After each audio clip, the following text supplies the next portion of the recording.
Seja bem-vindo à Comissão de Inquérito das Manhãs 360 da Rádio Observador. Hoje é nosso convidado Francisco George. É médico, ex-diretor-geral da Saúde, atual presidente da Sociedade Portuguesa de Saúde Pública.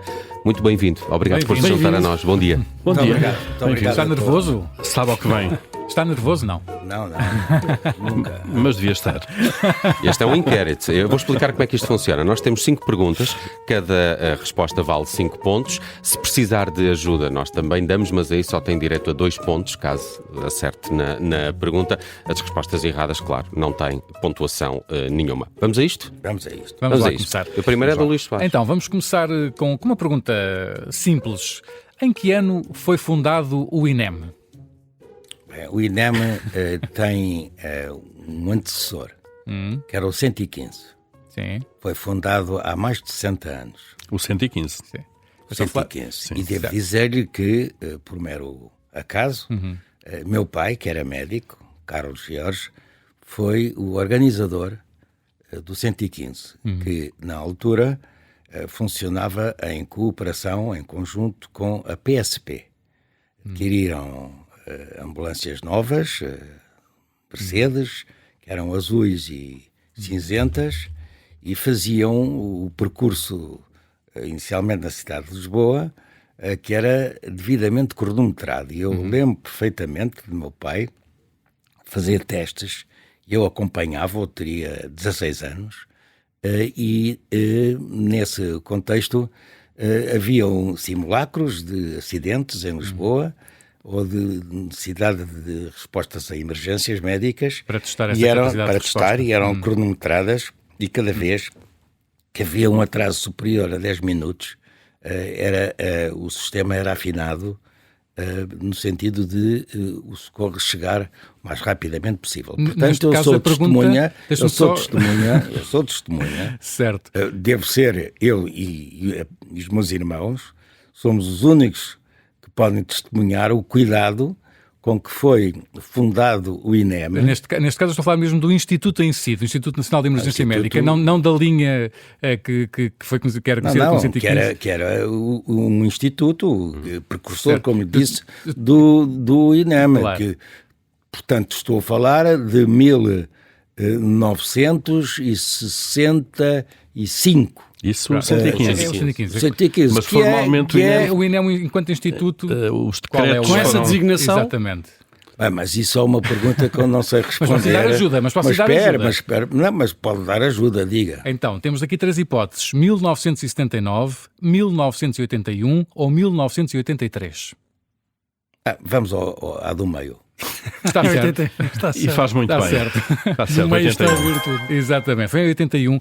E agora que estamos em 2024, é preciso refundar o INEM? Não, é preciso reorganizar os serviços de resposta à emergência.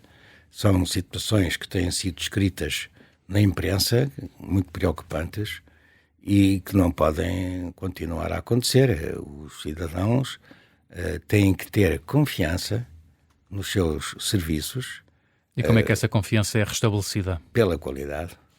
É preciso mais qualidade, é preciso uma resposta eficaz e que o conjunto dos cidadãos, as pessoas, percebam que o INEM tem respostas eficazes. E ligando para o novo 115, que agora é o 112, o 112, não sei se sabe, porque, enfim, foi um acordo europeu. Exatamente, é o número europeu de emergência. O mesmo número europeu. Se bem que a Inglaterra era o famoso 999. Não é? Era por ser mais fácil, não era? Havia uma explicação para o número que era mais fácil de rodar nos telefones antigos. 999. Portanto, era isso que se marcava. E foi muito inspirado nessa experiência, nessa realidade inglesa. Meu pai tentou ainda um número mais simples do que o 115, mas, enfim, as regras... Não colou na altura.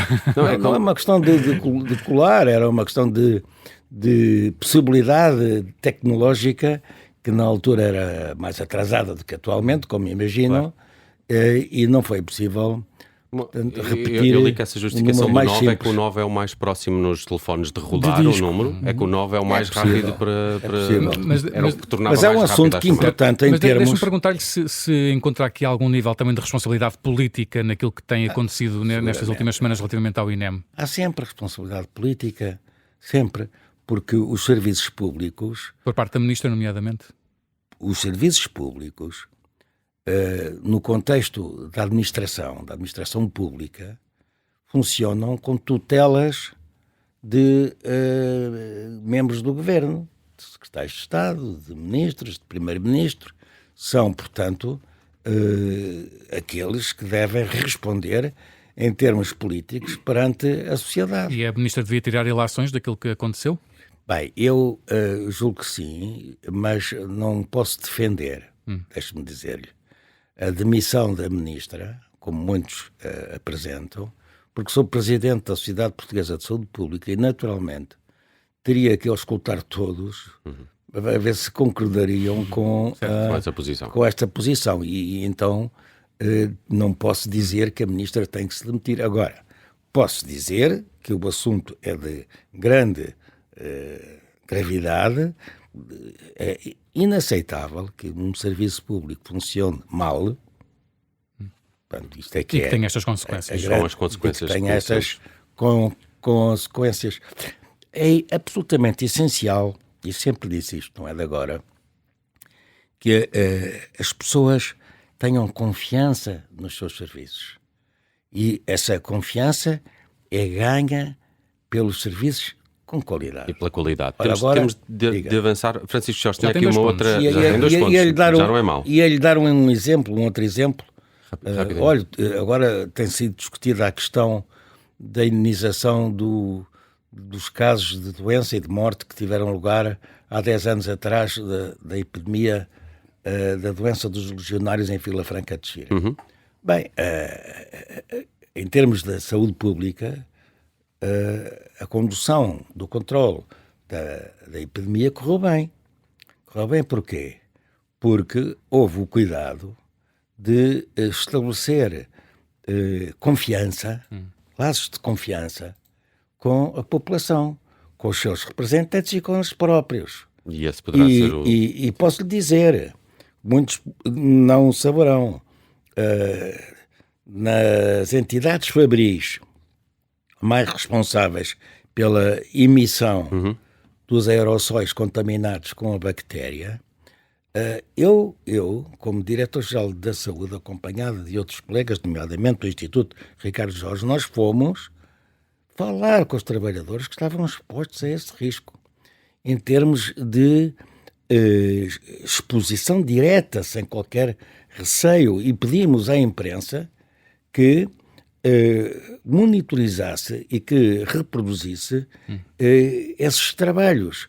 E isso terá sido um fator que aumentou a confiança. Fator de confiança e nunca tivemos problemas com os representantes da comunidade, ao contrário do que acontece com a justiça. Como sabemos, temos aqui um grande problema em Portugal, que é a deficiência, a fragilidade,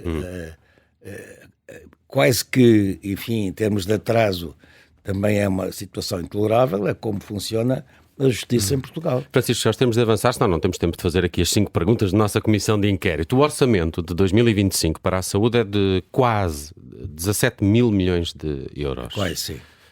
Que percentagem deste orçamento costuma ser investido na prevenção? Muito pouco. Menos de 5%? Menos, muito menos. Menos de 3%? Menos de 3%. Menos de 1%? Entre 1 e 2%. Entre 1 e 2%. Mas temos Está errado. É menos de 1%. Não. É menos de 1%. Foi dito pelo próprio numa entrevista ao jornal I, que o Orçamento da Saúde tem para a prevenção um investimento de menos de 1% de todo o seu orçamento. Mas o meu amigo não tem razão como formular a questão. Peço desculpa. Não. Foi um problema. Uma coisa é saber o orçamento destinado às vacinas. E depois, a outra questão tem a ver com a prevenção em termos gerais. Acho que era a isso que se referia na sua entrevista. Não, eu referia-me, sobretudo, à medicação incluindo vacinas destinadas à prevenção.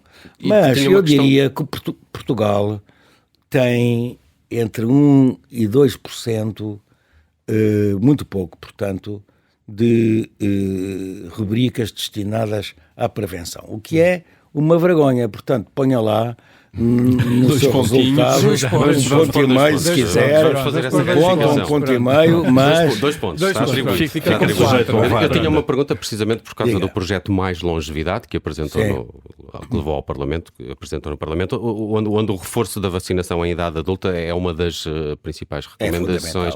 Qual é a importância disto? A importância é porque, enfim, nós sabemos que é possível vivermos mais tempo, portanto, com uma longevidade maior, adiar, diferir, levar mais para diante o final da vida, desde que tenhamos em atenção a necessidade de vacinar com novas vacinas, que não existiam até há pouco tempo, e que são, os maiores de 65 anos, não é?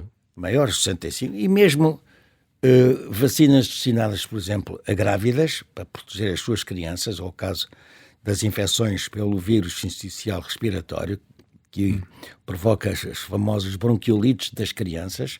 As grávidas hoje têm vacinas muito seguras para proteger as crianças, mas depois, na idade adulta, há também novas vacinas para proteger os adultos dessas infecções respiratórias. Mas há outras infecções respiratórias, umas de natureza viral, outras de natureza bacteriana, que podem ser evitadas através da vacinação. É o caso naqueles que têm mais de 65 anos e problemas crónicos, da nova vacina contra a gripe, que tem 4 vezes maior dose do que a standard. Já está a ser administrada este ano, não é? Aos maiores de 85 anos. Sim, mas aí é que está. É que gera-se uma iniquidade.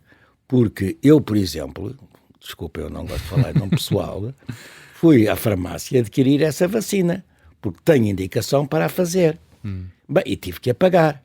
46 euros. Agora imaginemos que uma família com rendimentos muito baixos, rendimento mínimo, o salário mínimo, situações de desemprego, situações de pobreza... E até com reformas bastante baixas. Muito bem. Agora imaginemos que um cidadão da minha idade que tenha indicação para fazer a vacina não tem dinheiro para adquirir. Então o que é que estamos a ver? Estamos a ver uma situação de iniquidade, estabeleceu-se um gradiente social que gera um fosso onde aqueles que têm mais rendimentos podem adquirir a vacina. Aqueles que não têm, não a adquirem. Portanto, estão desprotegidos. E o que nós defendemos na Sociedade Portuguesa de Saúde Pública é um envelhecimento protegido. Mas protegido todos. Não faz sentido, olha, se quiser, que aqueles que podem ter uma gabardine, têm gabardine, para se protegerem da chuva, e os que não têm dinheiro não compram gabardine, ficam, enfim, sujeitos à exposição. Aqui a gabardine é a vacina.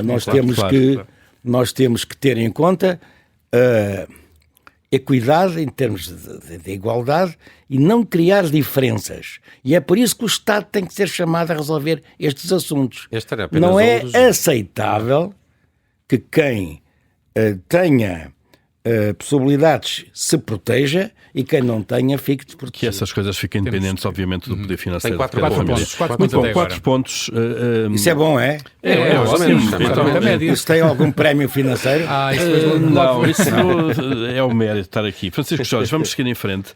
A Cruz Vermelha Portuguesa, toda a gente conhece, é uma instituição não governamental, mas tem uma tutela inspectiva do Governo. A pergunta é, qual é o Ministério que exerce a tutela inspectiva sobre a Cruz Vermelha? Pois, mas a pergunta está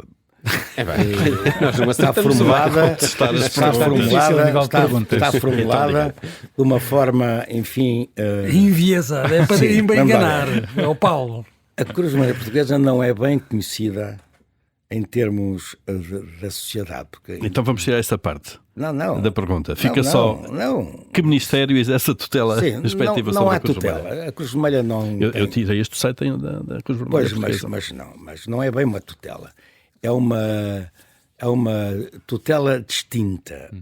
Não é tutela sobre a atividade, mas exatamente. Os estatutos da Cruz Vermelha. É regulatória. Os estatutos não sobre é a bem. administração dos recursos.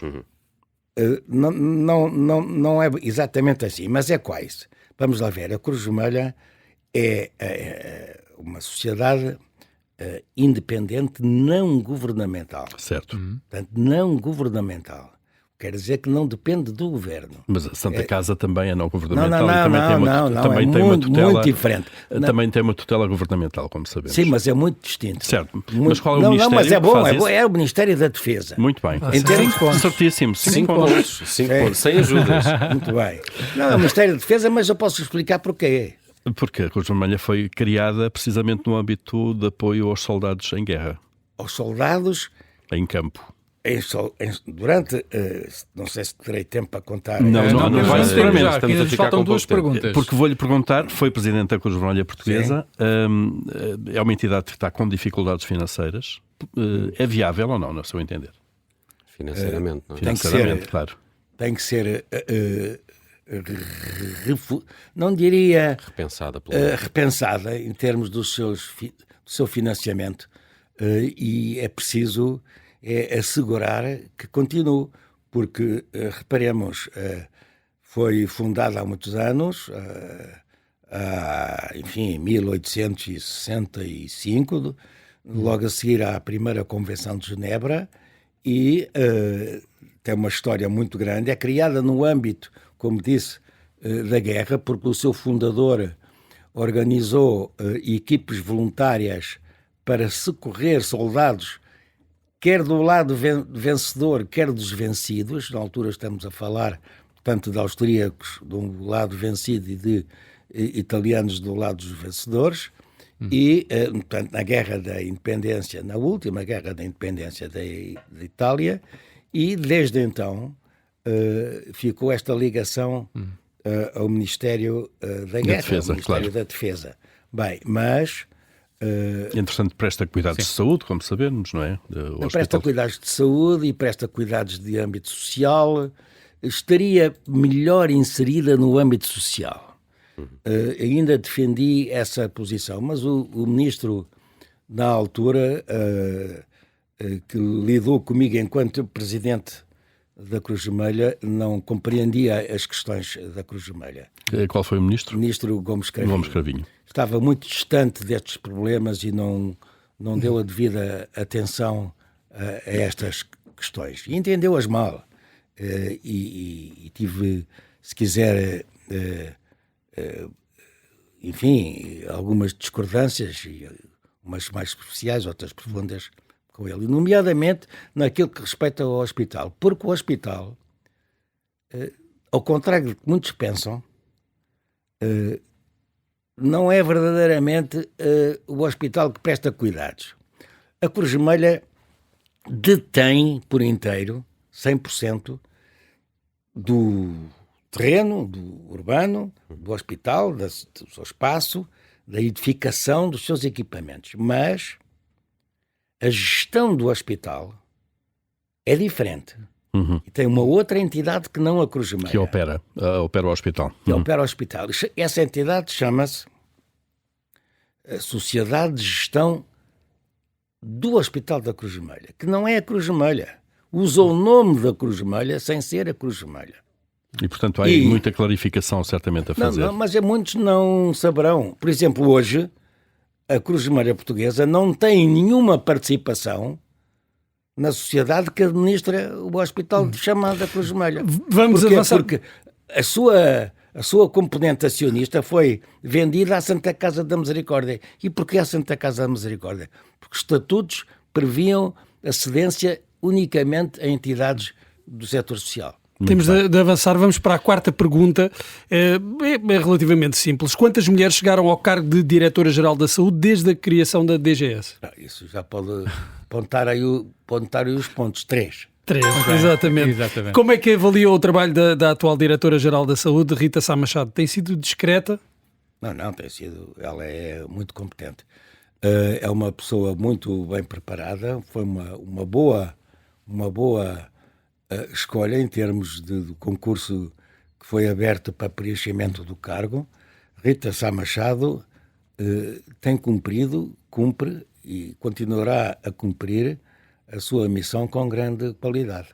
Temo que as funções de Diretora-Geral da Saúde estejam a ser de alguma forma absorvidas pela direção executiva do SNS, ou não há esse risco? Houve tentativas nesse sentido que, entretanto, desapareceram. Acha que as funções estão bem delimitadas de cada um dos organismos? Os outros organismos e os seus dirigentes têm reticências em relação, sobretudo, à imagem de poder e de qualidade de Diretor-Geral da Saúde. O Diretor-Geral da Saúde é uma entidade respeitada no país e tem que continuar a ser. E não pode mudar em função dos seus governos. Eu próprio posso dizer que ao longo testemunho que ao longo da história, desde a criação da Direção-Geral da Saúde, ainda no tempo da monarquia, foi criada no tempo de Carlos de Bragança, em 1899, os seus diretores-gerais atravessaram regimes muito diversos. Desde a monarquia à República, e na República da Primeira, à Segunda, à Terceira República, os seus diretores-gerais, incluindo, por exemplo, antes do 25 de Abril, o diretor-geral que estava em funções continuou a seguir, por sinal, devem saber, era pai do antigo Presidente da República, Jorge Sampaio, o professor Arnaldo Sampaio, passou do regime antes de 74 para depois da proclamação da liberdade, em 74, continuou em funções, e muito bem, e assim sempre sucedeu, incluindo comigo. Eu tive experiência de diretor-geral da saúde com muitos primeiros ministros, desde comecei na Direção-Geral da Saúde no tempo de Guterres, e depois foi com Durão Barroso, Santana Lopes, Sócrates, esses todos. E Passos Coelho ainda, se não me engano. Francisco Chiar sobreviveu a isso tudo. Nosso convidado hoje na Comissão de Inquérito. Não foi uma questão de sobreviver. A primeira coisa que eu fazia... Eles é que sobreviveram mal. A primeira coisa que eu fiz sempre foi dizer, olha, eu estou aqui... Pôr lugar à disposição. Não, eu estou sempre... Se quiser, continuo. Se quiser, vou-me embora. Mas todos disseram... Não, precisamos de si. Foi sucessivamente Francisco Chiar também saiu bem na nossa Comissão de Inquérito. Fez 14 pontos, ficamos sem tempo para uma última questão. Vamos atribuir 14 em 14? Não, vamos atribuir 19. Vamos dar 19 e 25. 19 e 25, não é nada mal. É um dos... Porque já não temos tempo para a última pergunta. Passamos muito o nosso tempo. É uma borla, sem risco, portanto. Muito obrigado por ter vindo à Comissão de Inquérito. Obrigado. Ótimo convidado hoje para fechar esta edição das Manhãs 360. Vamos ter notícias já de seguida com o Luís Soares.